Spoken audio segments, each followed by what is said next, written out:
আপনারা যে মনে করতেছেন বাংলাদেশের মানুষ এতই ব্যাকুপ, আপনাদের নাম শুনলে জাবদা করবো আপনাদের প্রতীকে ভোট দেওয়ার জন্য। ওই দিন গুজার গিয়া এর প্রমাণ এই দুইটা বিশ্ববিদ্যালয়ের ছাত্রছাত্রীরা দিছে না। এরা কি সবাই শিবির জামাত করে? বলেন সবাই শিবির জামাত করে কিনা?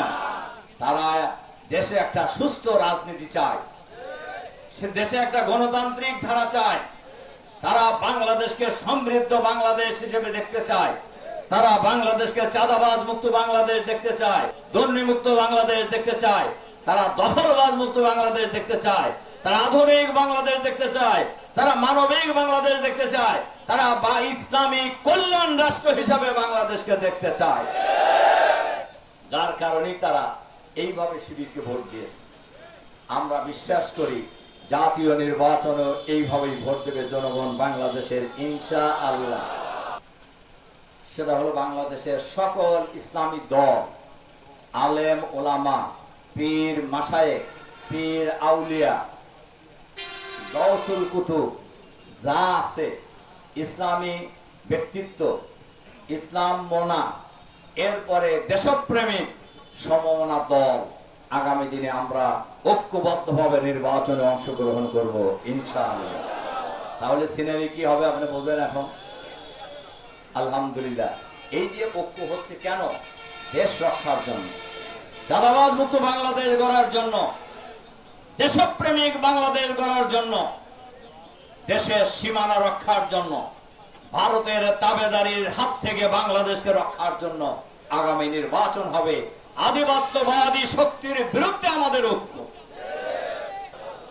আর জামাতকে যদি রাষ্ট্র পরিচালনার দায়িত্ব জনগণ দেয়, সবচেয়ে বেশি ভালো অবস্থায় থাকবে অমুসলিমরা।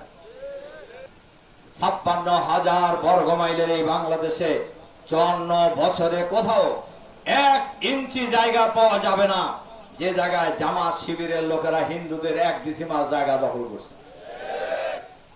অথবা কোথাও এরকম একটা দৃষ্টান্ত দেখাইতে পারবে না হিন্দুরা কি বলে জামাতের লোকেরা হিন্দুদের মন্দিরে হামলা করছে।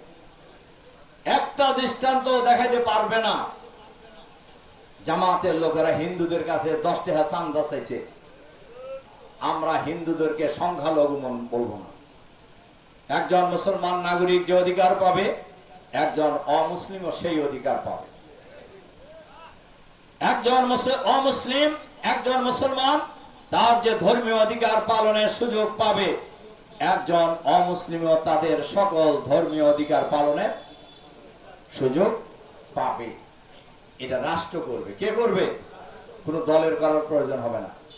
5ই আগস্ট ফ্যাসিবাদী সরকারের পদত্যাগ করে দেশ থেকে পালিয়ে যাওয়ার পর 8 তারিখ পর্যন্ত বাংলাদেশে কোনো সরকার ছিল না।